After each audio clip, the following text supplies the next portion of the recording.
Welcome back. This is Cooper with FedRetirementPlanning.com, and today I'm going to do another episode of Fed Retirement Weekly. This is basically the series where you ask questions on your federal retirement, your benefits, financial planning issues, things like that, and I answer them in as much detail as I can provide based on your situation. And today's question is specific to retirement, and the question kind of centers around when should I retire? And I've actually got the question here, and it says, so many people retire at the end of the calendar year. What would be the benefit to retiring at the end of the calendar year versus other times of the year? And what would you say is the absolute best day of retirement? So that's the questions I'm going to tackle today.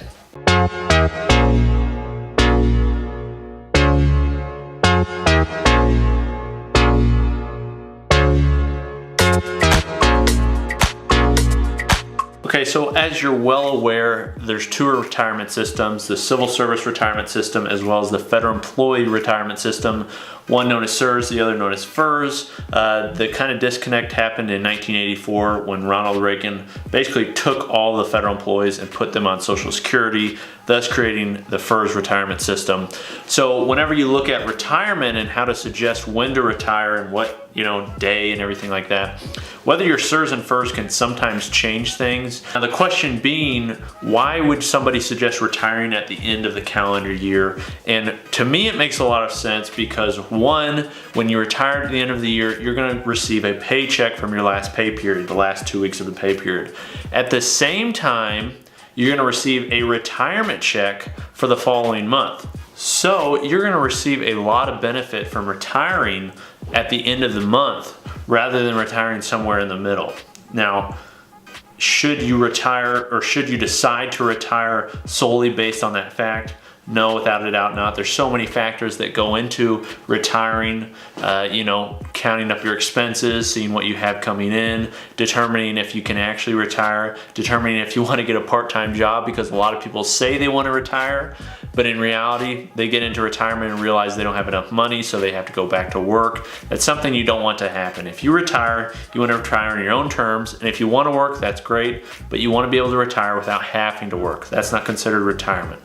Now, the strategy in retiring at the end of the calendar year is a little bit different, and there's a reason that people suggested it, and it kind of involves people saving up their annual accruals over the year so that when they decide to go at the end of the year, they receive a lump sum payment.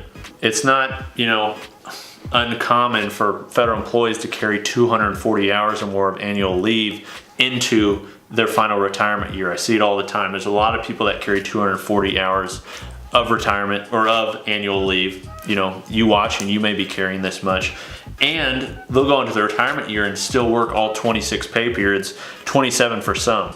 So what that leaves them with is all these hours left over, where if they were to keep that into retirement, they're going to be able to receive a lump sum payment, and basically that's just going to give them a lump sum right at the beginning of their retirement that they can use for whatever they want, for spending, or if they want to go ahead and invest it, or whatever they decide to do. So it's something to look for, definitely retiring at the end of the year. So for instance, let's just say that somebody had 240 hours left over. Let's just say they were making $30 an hour. Okay, so at the end, they would have around 448 hours left over of annual leave if they didn't use any in their last year and they carried over 240 from the previous year. So if we've got 448, we times that by 30, we're going to have $13,440 lump sum payment at the first day of their retirement. That's a great way to start retirement. Okay, that's a great way to go out. If you're saving up your annual leave, and if you've got some annual leave, I highly suggest people save it up, especially in that last year. That way you have it. Granted, if you want to take some leave, that's fine. But if you can afford to save it up over the last year, you're going to have a great payment at the end of it, and it's a benefit and kind of a loophole that federal employees can take advantage of, and I would suggest they do it. It's unfortunate that many aren't aware of that, and they go and retire in the middle of the year or some other time, not because they need to, but simply because they don't know of any other time to retire, so they're just going to go out. So if you can wait till the end of the calendar year, it can be beneficial. That being being said, should every federal employee retire at the end of the year? No, that's definitely not the case. It's a very individual time. So you need to decide all the factors that are going to go into that. That involves your financial plan and looking at if you can afford to retire, and what you're going to be receiving from your pension, your Social Security, if you're a FERS employee, as well as your thrift savings plan, what you're going to do with that as far as taking income and things like that. But as far as the calendar year, retiring at the end of the month, strategies like those, you should look at those before you decide to retire.